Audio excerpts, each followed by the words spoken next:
So, like in every race, the baton gets passed on, and someone who has the most important part of the baton. There's not many times I'm actually moved to tears, but listening to your address on Friday was so moving, and it's so important. And Baroness Hollins, thank you so much for speaking.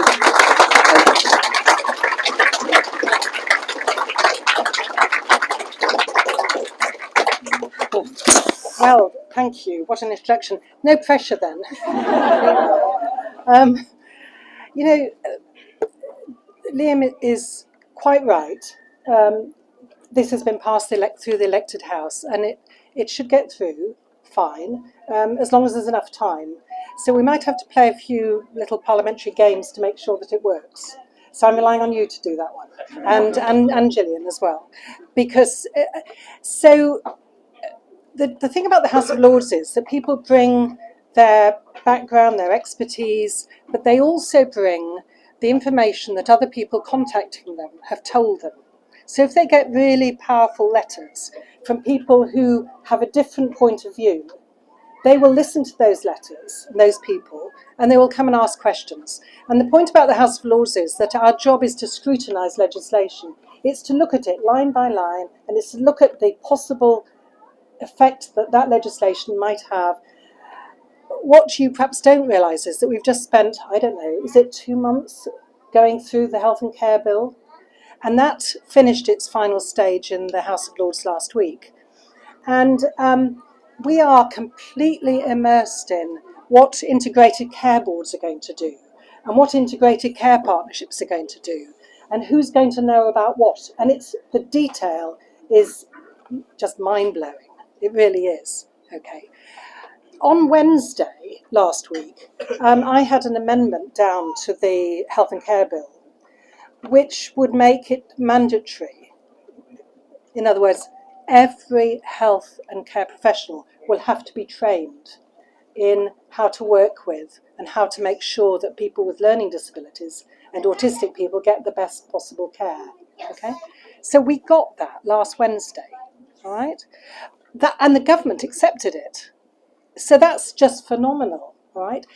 And so it was quite a week. And then the other thing that the government agreed last week, and they agreed it in debate in the House of Commons about Down syndrome, but they've agreed that every integrated care board will have an executive lead for learning disability and autism.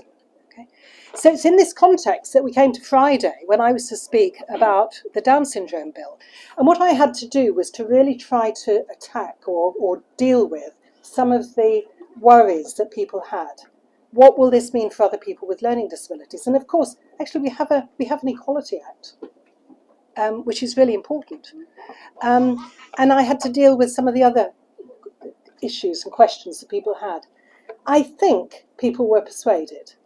The opposition agreed and said they supported us. The Liberal Democrats were less sure, and the Green Party, one representative, was very unsure.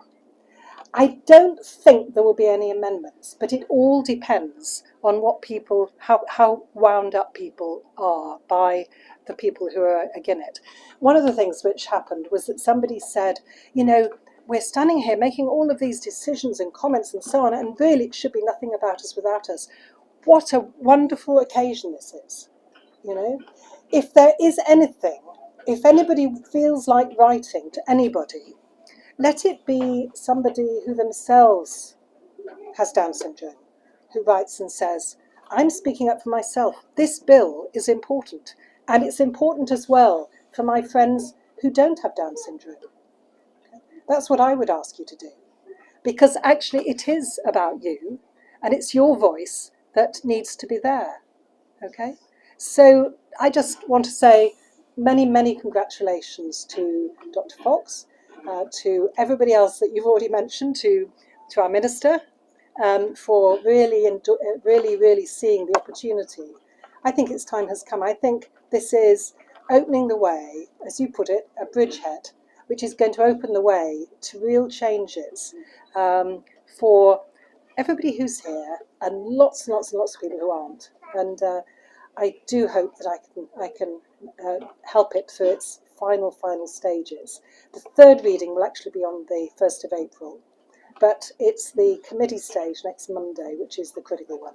So thank you for trusting me. I'm doing my best, and I'll be there on Monday.